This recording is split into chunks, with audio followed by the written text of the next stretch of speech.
Dans cette séquence, nous allons continuer la synthèse des choses à savoir sur la loi normale. En particulier, nous allons parler des probabilités de l'interprétation sur le dessin.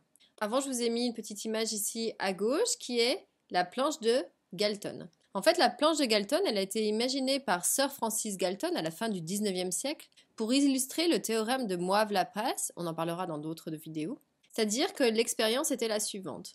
On lâche des billes ici, donc vous voyez, ce sont des billes qui sont vertes, et elles rencontrent ici toute une série de petits clous, et après, sur l'autre partie, c'est la répartition avec les vides, et elles viennent se poser de manière aléatoire. Et bien, dans ces cas-là, vous voyez, à la sortie, les billes vont suivre en fait une courbe qui approximativement ressemble à notre cloche, c'est-à-dire notre loi normale.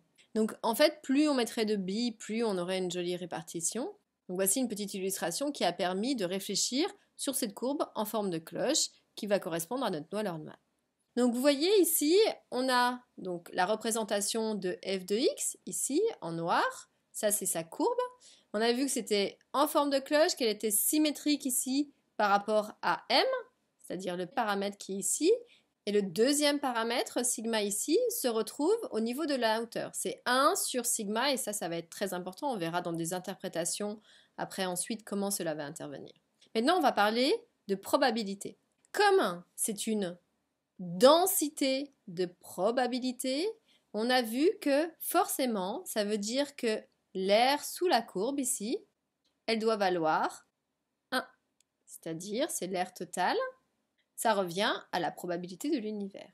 Ce qui veut dire qu'il y a deux probabilités qui vont être très simples ensuite à calculer. Ça va être la probabilité que x soit strictement plus grand que m.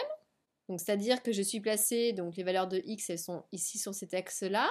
Je suis placée sur tous ces éléments ici.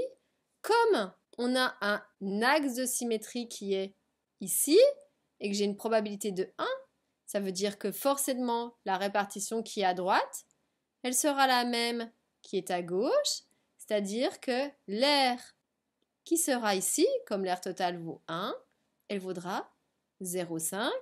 Et dû à la symétrie, la probabilité que x soit strictement plus petit que m, c'est-à-dire les éléments de l'autre côté, ici aussi on aura une probabilité de 0,5 dans cette partie, et également, comme je vous le disais, une probabilité de 0,5 dans cette partie.